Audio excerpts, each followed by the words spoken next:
একজন জুলাই যোদ্ধা বলতেছেন যে 15ই আগস্টে জুতার মালা নিয়ে আমি বঙ্গবন্ধুর কবরে যাব।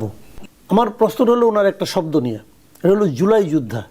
এই জুলাই যুদ্ধের জিনিসটা কি বুঝেন? মুক্তিযোদ্ধা কি? মুক্তিযোদ্ধা জাতীয় পার্টির সময়ে একটা জরিপ হয়েছিল, তারা 85,000 মুক্তিযোদ্ধা পেয়েছে, কিন্তু হোসেন মোহাম্মদ এরশাদ এটা ঘোষণা দেয় নাই, কারণ তিনি বাংলাদেশ স্বাধীন হওয়ার পরে পাকিস্তান থেকে ফেরত হয়েছে, তাকে বলবে যে রাজাকার, পারে নাই। আপনি বলেন তা মুক্তিযুদ্ধের কোনো ইতিহাস আছে, প্রকৃত ইতিহাস? আপনি বলেন মুক্তিযুদ্ধের কতজন মুক্তিযোদ্ধা, কতজন বীরাঙ্গনা, কতজন মারা গেছে, কোনো কিছুর তথ্য, যুক্তিসঙ্গত তথ্য আছে? নাই। এখন জুলাই যোদ্ধা যারা বলা হচ্ছে, জুলাই যোদ্ধা ধরেন আপনি, আমি, কামাল ভাই, আমরা 5 আগস্ট পর্যন্ত টেলিভিশনে কথা বলছি না, বলছি, অভ্যুত্থানের পক্ষে কথা বলছি না, এটা এক ধরনের যুদ্ধ না? তাহলে তো আমি তো আমার বাসা যেখানে স্ট্র্যাটেজিক জায়গায়, আমার কাছে তো রাজনীতিবিদরা ইনফরমেশন নিছে, খবর টেলিফোনের পর টেলিফোন আসছে, আমার ওয়াইফ পর্যন্ত জানালা দিয়ে কাপড় ভিজায় দিছে। তো যুদ্ধটা কে ছিল না? বলেন আপনি। এই জন্য আমি বলছি যে এই যে এখন যেটা আপনি বলছেন যে জুলাই যোদ্ধা, আপনাকেও বলতে শুনতে, এক জায়গায় অ্যাক্সিডেন্ট করে মারা গেছে, হেতে এসে জুলাই যুদ্ধ হিসেবে নিচ্ছে, অনুদান নিচ্ছে, বেনিফিট নিচ্ছে। তো এইভাবে তো এটা মুক্তিযুদ্ধের মতো, যেমন 85,000 মুক্তিযোদ্ধা এখন 2.25 লাখ নিবন্ধন পেয়ে ভাতা নেয়, ওইভাবে জুলাই যুদ্ধও হবে। সুতরাং আমার কথা হচ্ছে, আপনি স্বাধীনতা যুদ্ধ করেছেন দেশের জন্যে, জাতির মুক্তির জন্যে, আবার অভ্যুত্থানেও তো যারা অংশগ্রহণ করছেন তারা জাতিকে মুক্ত রাখার জন্য, এখানে বেনিফিট নেবেন কেন? বেনিফিট দেওয়া হবে। আপনি লক্ষ্য করবেন 15 আগস্টে যে ঘটনাটা 32 নম্বরের সামনে ঘটলো, এক ভদ্রলোক, তার নাম যেন কি AN আয়াস নাকি এই ধরনের একটা নাম, তো এই ভদ্রলোক সবাইকে পিটাচ্ছে। একটা ছেলে সিঙ্গারা বিক্রেতা, তাকে ধরে পিটাচ্ছে। এক ভদ্রলোক এসছে, ছেলে বলতেছে যে আমি বঙ্গবন্ধুকে ভালোবাসি, আমি তাকে শ্রদ্ধা জানাতে আসছি, তাকে ঝাড়ু পিটা করতেছে। তো এক পর্যায়ে একজন সাংবাদিক তাকে জিজ্ঞাসা করলো, ভাই আপনার পরিচয় কি, তার পরিচয় কি? তখন তার কি একটা সংগঠনের নাম বললো সে, এবং সে বললো আমি জুলাই যোদ্ধা, এবং তার সঙ্গে আরেকজন দাঁড়িয়েছিল, সেও বলতেছে আমি জুলাই যোদ্ধা। তো জুলাই যোদ্ধা না কে? জুলাই যোদ্ধাটা কে? না নাকি এটা এমন যে আগে নিজেকে জুলাই যোদ্ধা হিসেবে দাবি করবে সেই জুলাই যোদ্ধা? অথবা এটা কি এমন যে আমি একটা মব করব এবং আমার যে মব করার যে আমার এখতিয়ার আছে, এটা মানে প্রকাশ করার জন্য আমাকে জুলাই যুদ্ধ হতে হবে? মব, আমি যেটা কামাল ভাই বলছে, আমি পুরোপুরি, যদি পাবলিক লেভেলে মব অ্যালাউ করেন, ইউনিট সরকারে যে 32 নম্বর ভাঙছে না, আপনার আপনার কি বুলডোজার হায়ার করে এনেছে, সিটি কর্পোরেশন বুলডোজার গেছে, উনি তো বলেন নাই, চুপচাপ ছিল, ভেঙে দিছে। আপনার ইয়েতে আদালতে, উচ্চ আদালতে মব ঢুকায় দিছে, প্রধান বিচারপতি সহ পালায় গেছে, তারা তো ইয়েতে ছিল, ক্যান্টনমেন্টে। তো এই জন্য আমি বলছি যে মব এটা একটা ফৌজদারি অপরাধ, এটাকে আপনার এটা গৃহযুদ্ধে পর্যন্ত টান নিতে পারে। কালকে আমরা দেখলাম, ভিডিওতে দেখলাম যে ওইখানে পুলিশের একজন উপকমিশনার, খুব সম্ভবত ওনার পোস্ট, মিস্টার সাদ্দাম তার নাম লেখা, ওনাকে জিজ্ঞাসা করা হলো যে মব করতেছে, আপনি কিছু বলতেছেন না? সে বলতেছে আমরা সব দেখতেছি, তার কিছু না, আমরা দেখতেছি দেখতেছি বলতেছি, আসে যাচ্ছে। আবার কয়েকদিন আগে একটা ঘটনা, আমাদের পর্যটন বিষয়ক মন্ত্রী এবং প্রতিমন্ত্রী, তারা দুজনেই একটা অনুষ্ঠানে ছিলেন। সেখানে তারা ঘোষণা করলেন যে যারা জুলাই যোদ্ধা তাদের জন্য বিমানে 50% ভাড়া মওকুফ করা হবে, এবং তারা যদি পর্যটনের কোনো হোটেলে থাকে তাহলে সেখানে 36% সে কমিশন পাবে। তার মানে এই কথাগুলি বলার মাধ্যমে ওনারা তো সবাইকে নিজেদেরকে জুলাই যোদ্ধা হিসেবে পরিচয় দেওয়ার জন্য উৎসাহিত করলেন। একদিন ওনারা বলবে আমরা যেহেতু পর্যটনের মন্ত্রী ছিলাম, সুতরাং আমরা ওই বেনিফিট পাবো, বলবে। আমার কথা হলো, জুলাই যোদ্ধা যদি বেনিফিট দেনও, এটার তালিকা কোথায়? তালিকা কোথায়? ভুয়া ঢুকায় দিলে তো হবে না। আমি তো বললাম আমরা 3 জন তো টকশো করছি, আমরা তো দাবি করতে পারি, কিন্তু তা করবো কেন? আমার দায়িত্ব আমি পালন করছি দেশ জাতির জন্য। 17 বছর দেশে ইলেকশন হয় নাই, গণতন্ত্র ছিল না, আয়নাঘর, গুম, খুন ইত্যাদি হয়েছে, তার বিরুদ্ধে আমি আন্দোলন করছি। আমি দেশের মুক্তির জন্য, জনগণের মুক্তির জন্য। মারা তার শিশু কোলে নিয়ে রাস্তায় নামছে, কারণ তার ছেলেকে গুলি করে মারছে। হ্যাঁ, সুতরাং আমি মনে করি এটা আমার জাতির জন্য দায়িত্ব। এদেশের আলো বাতাসে বড় হয়েছি, এদেশের মাটি মানুষে ধরেন ভাত মাছ খাইছি, আমার দায়িত্ব। এখানে বেনিফিট দিতে হবে কেন? আর দিতে যদি আপনার পরিকল্পনা থাকেও, আপনার ইয়ে কোথায়, তালিকা কোথায়? কি হলে জুলাই যোদ্ধা? হ্যাঁ, কি হলে জুলাই যোদ্ধা, এটা বর্ণনা লাগবে। যেমন ধরেন এখন মুক্তিযুদ্ধে বলছে যারা সক্রিয়ভাবে অস্ত্র নিয়ে যুদ্ধ করছে তারা মুক্তিযোদ্ধা, আর যারা ওই ধরেন গান গেয়ে স্বাধীন বেতাবে, কিন্তু এরা হলো সহযোগী যোদ্ধা। ব্যাখ্যা দিছে এখন। আগে এত 55 বছর পরে এই ব্যাখ্যা দিলে তো চলবে না। আচ্ছা মাহবুব ভাই, আপনাকে জিজ্ঞেস করি, জুলাই যুদ্ধ কাকে বলে? একটু বলতেছি, ওইটা আমি আগেরটা শেষ করিনি।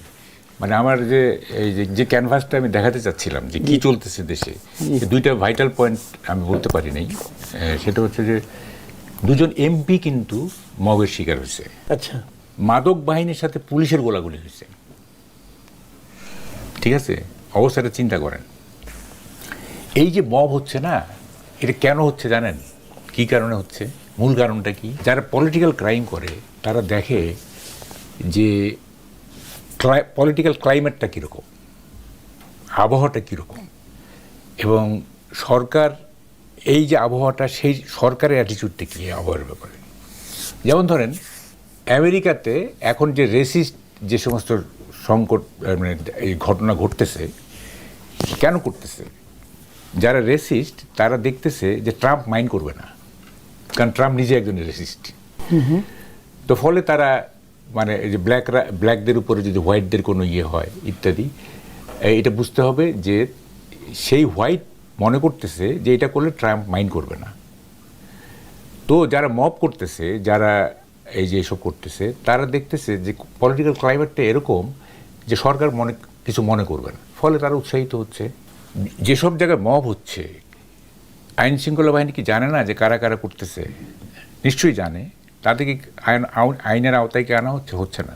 তার মানে আরেকজন মবিস্ট সে উৎসাহিত হচ্ছে, আর সে তো পার পেয়ে গেল।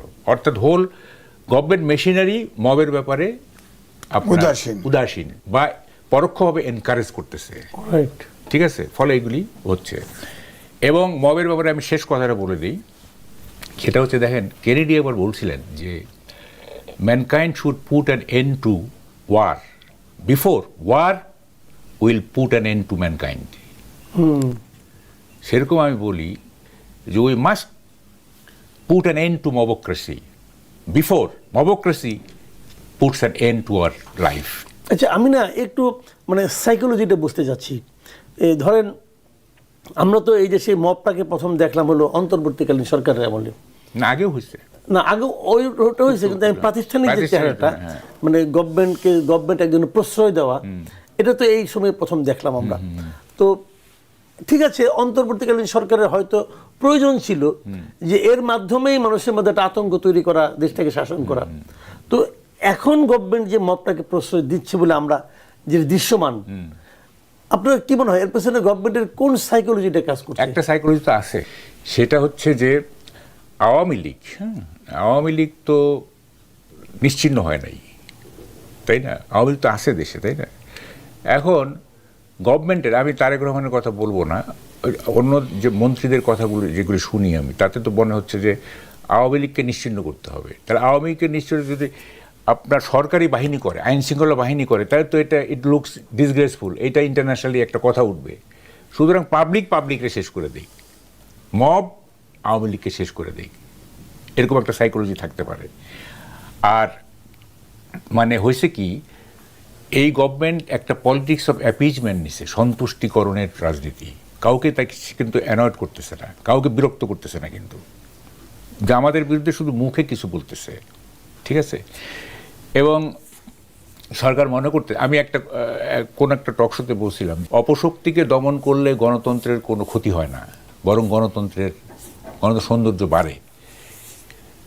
অনেকগুলো অপশক্তি ক্রিয়াশীল আছে, কিন্তু গভর্নমেন্ট সেখানে কোনো ইয়ে করতেছে না, government doesn't take any hand into the matter, সেখানে হস্তক্ষেপ করতেছে না। কি কারণে? তার মানে কি, সরকার এই ভয়ে আছে যে আমি কোনো কোয়ার্টারকে যদি খেপাই তাইলে আন্দোলন হবে, আন্দোলন হলে আমার ক্ষমতা বিপদাপন্ন হইতে পারে। তা না হইলে এত কিছু যে হচ্ছে, আপনি দেখেন এই যে আপনার রাজনীতির ভাষা চেঞ্জ হয়ে গেছে, আমাদের পলিটিক্যাল কালচার বলতে এখন আর কিছু নাই। একটা সময় ছিল আমরা রাজনৈতিক সংস্কৃতি নিয়ে লেখালেখি করছি, আমি পার্সোনালি লেখালেখি করছি রাজনৈতিক সংস্কৃতি, না? এখন রাজনৈতিক সংস্কৃতি বলতে কিছু নাই, এখন মানুষের সম্ভ্রম বলতে কিছু নাই। যে কোনো সময় আপনার সম্ভ্রম কেড়ে নিবে যে কেউ, একটা টোকাই আপনার সম্ভ্রম কেড়ে নিবে, আপনি কিচ্ছু করতে পারবেন না। এই যে ডিজেনারেশন হইলো, এই যে অধঃপতনটা হইলো, হ্যাঁ, এবং এটা সরকার চেয়ে চেয়ে দেখতেছে এবং ওকে ফাইন, আমাদের প্রাইম মিনিস্টার একটা ডেমোক্রেটিক আউটলুক নিছেন, এটা হ্যাঁ এক ধরনের অতি গণতন্ত্র কিন্তু খারাপ। আপনি যেমন ধরেন আমি বলি না, আমি আপনি বলেন, অসুবিধা নাই, আমি আপনাকে এই ক্ষেত্রে শেষ প্রশ্নটা করি। আপনি যেটা বলেন যে অতি গণতন্ত্র খারাপ, আমি মানতে রাজি আছি, অতি গণতন্ত্র খারাপ। আপনার কি মনে হয় যে এই যে মব যেটা চলছে, এটা কি অতি গণতন্ত্রের কারণে চলছে নাকি একটা সুনির্দিষ্ট মতলবের কারণে চলছে?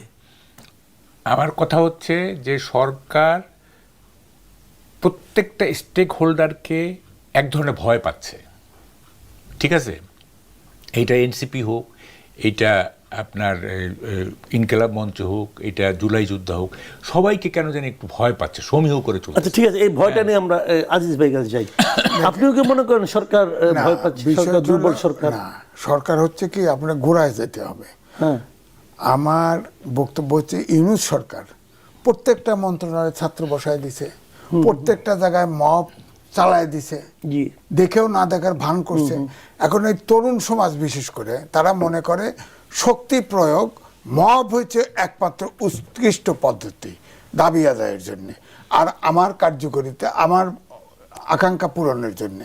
এটাতে সরকার এখন যেহেতু আমি বললাম যে আগেই বললাম নানা সমস্যায় জর্জরিত, রাজনীতির সংস্কৃতি, গণতান্ত্রিক সংস্কৃতি নাই, কোনো দলের ভিতরে গণতন্ত্র নাই। খেয়াল করে দেখেন আমার ডেমোক্রেটিক কালচারটা তো দেশে তৈরি হয় নাই, এমনকি আমরা জাতিটা পর্যন্ত গঠন করতে পারি নাই।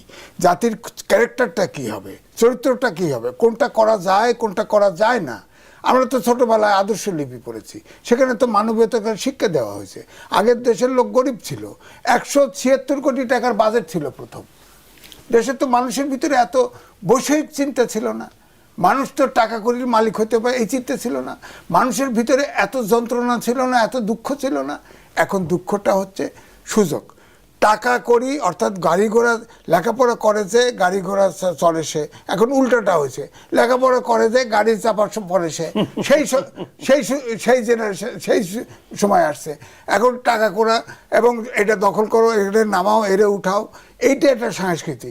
এই জন্য আমার বক্তব্য হচ্ছে এটা একটা প্রজ্ঞাপন জারি করা উচিত এইভাবে যে যেটা ফৌজদারি অপরাধের আওতায় পড়ে, এ ধরনের কেউ যদি করে তাহলে এটা মব সন্ত্রাসী হিসেবে পরিচিত হবে এবং তাকে সাথে সাথে গ্রেপ্তার করা হবে। আপনি করেন, বন্ধ হবে। দেখেন আমি একটা উদাহরণ দেই, বেগম খালেদা জিয়া প্রধানমন্ত্রী ছিলেন, তখন অ্যাসিড সন্ত্রাস খুব ছিল, নারী পাইলেই অ্যাসিড মেরে দিত। পরে তিনি আইন করলেন, ক্যাপিটাল পানিশমেন্ট করলেন, আইন এনফোর্স করলেন। এখন কি আর অ্যাসিড মারা আছে?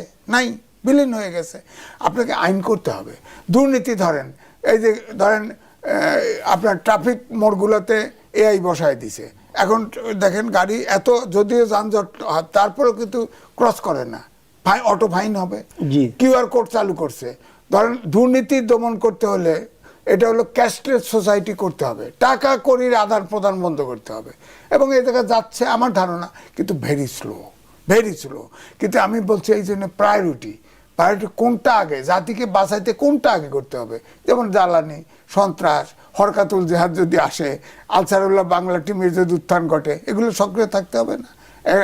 শেখ হাসিনার সময় তো তৈরি করা হয়েছে আপনার এই যে মানে সন্ত্রাসী গ্রুপ তৈরি করা হয়েছে, এক জায়গায় নিরীহ লোক গ্রেপ্তার করে মেরে ফেলছে, র্যাব এবং পুলিশ কম্পিটিশন। আমি এখানে একটা কথা বলি, যে মব নিয়ে যে আলোচনাটা হচ্ছে, কেউ মব করছে, পুলিশ তাকে থামাচ্ছে না, যেটা আমরা কালকে দেখলাম। এখন পুলিশকে কি বলা হয়েছে যে তুমি থামিও না? আমার তো মনে হয় এভাবে বলা হয়নি, কিন্তু যে জিনিসটা করা হয়েছে সেটা হলো এমন একটা মানুষের মধ্যে একটা ধারণা তৈরি করা হয়েছে যে যদি কেউ কাউ গায়ে হাত দিয়ে বলে যে এই লোকটা ফ্যাসিবাদের দোষর, অতএব তাকে গায়ে হাত দিতে পারবা তুমি। আবার ধরেন কালকে দেখলাম দুইটা নারী, দুই বোন, তারা বঙ্গবন্ধুর ওখানে তাকে শ্রদ্ধা জানাতে ফুল নিয়ে এসেছে, তাদেরকে শারীরিকভাবে হেনস্থার শিকার হতে হয়েছে, তাদেরকে পুলিশ ধরে নিয়ে গেল। এখন আমি কাউকে ভালোবেসে তাকে ফুল দিয়ে শ্রদ্ধা জানাতে চাই, এটাতে আইনগত অপরাধটা কোথায়? না, আইনগত অপরাধ নেই, কিন্তু তাকে তো পুলিশ ধরে নিয়ে গেল। না, কিন্তু আমার এখানে বক্তব্য আছে যে ধরেন আওয়ামী লীগের কার্যক্রম নিষিদ্ধ আছে, নিষিদ্ধ আছে, আপনি এই সময়তে এত উত্তাল হন কেন? এই সময়টা একটু বিরতি দেন, একটু বিরতি দেন। অর্থাৎ আপনি সন্ত্রাস তো উৎপাদন করার ক্ষেত্র তৈরি করেন না, এটাও তো নাগরিক হিসেবে দুটোই করা উচিত। হ্যাঁ, আবার যদি মব কয় তাকে কেন আপনি ফৌজদারি অপরাধ করতে দিবেন, তাকে গ্রেফতার করবেন না কেন? এখানে আর একটা লজিক আছে, লজিক আছে। দেখেন 5ই আগস্টের পরে 60% থানা লুট হয়েছে, অস্ত্র গেল কোথায়?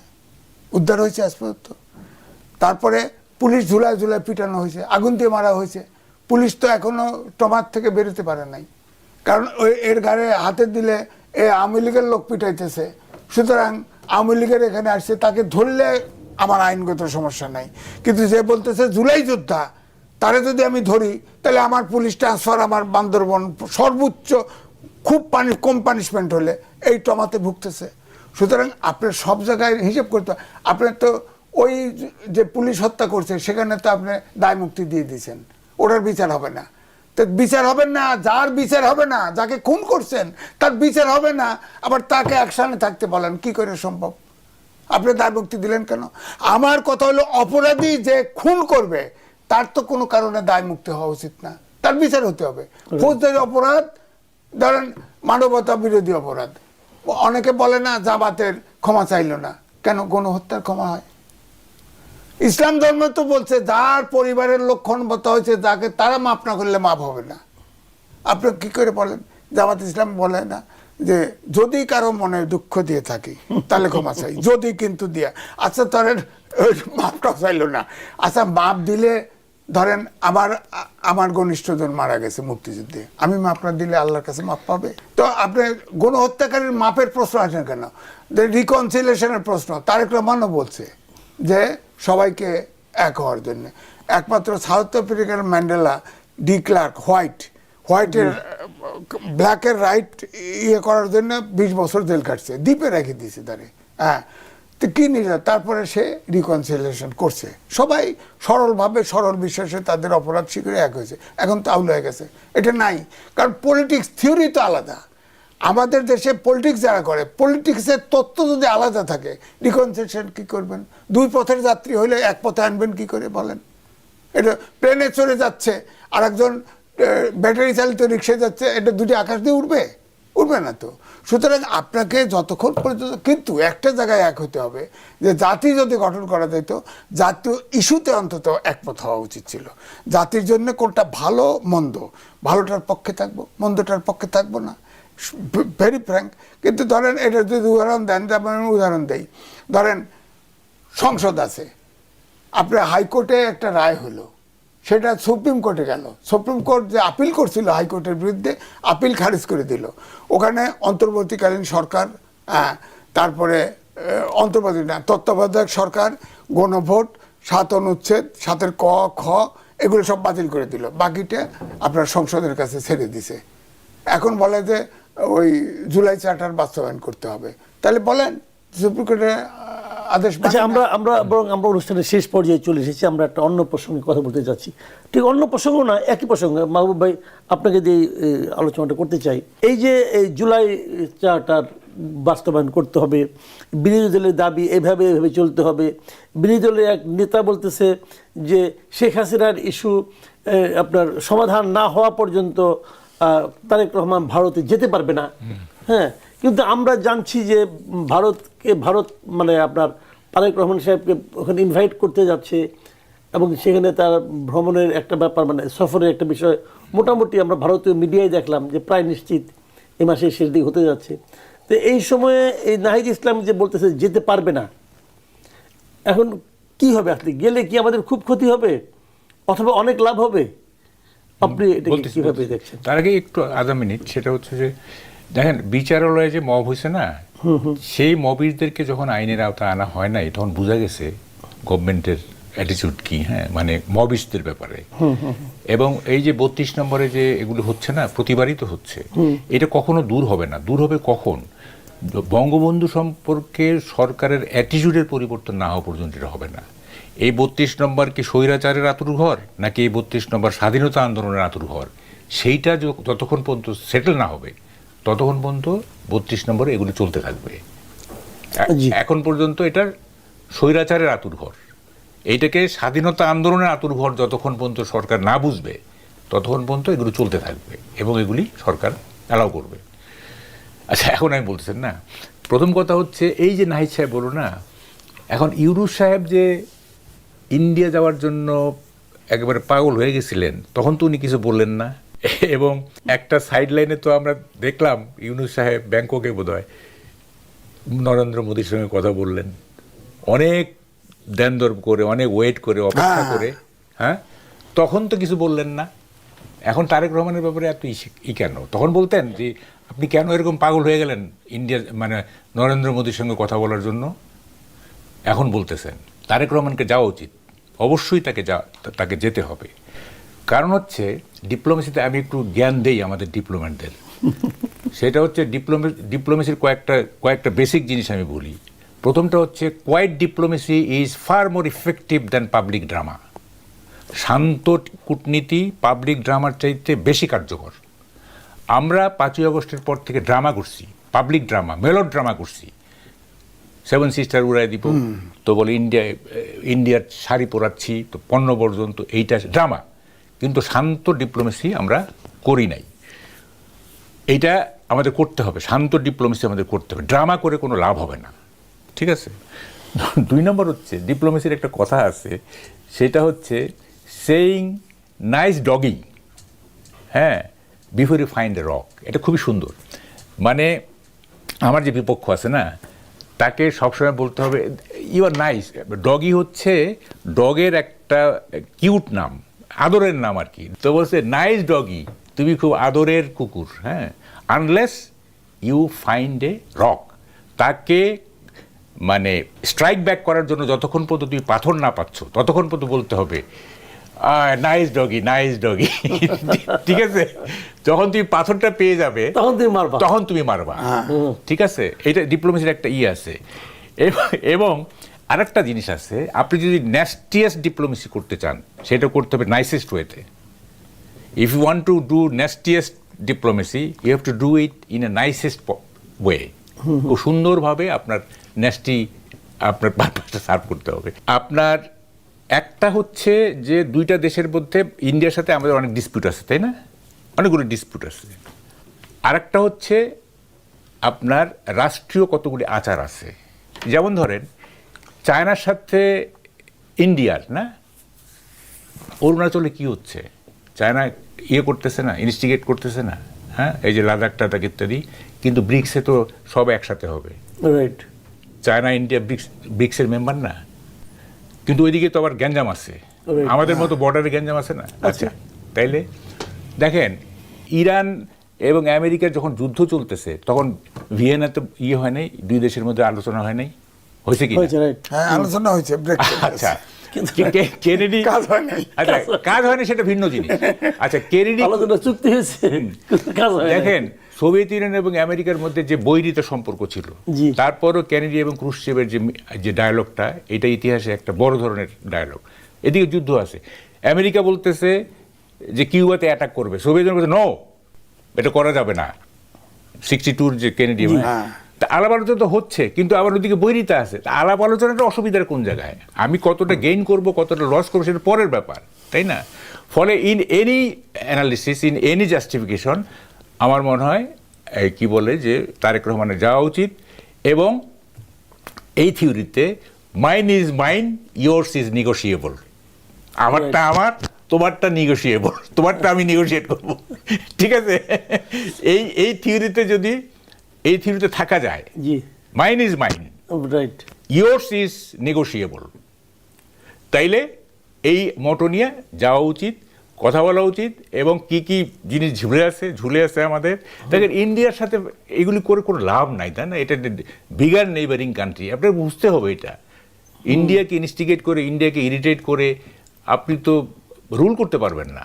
হ্যাঁ, মুখে যতই আমরা বলি না কেন। হ্যাঁ, তো ফলে এই পাবলিক ড্রামার দিন শেষ করা উচিত।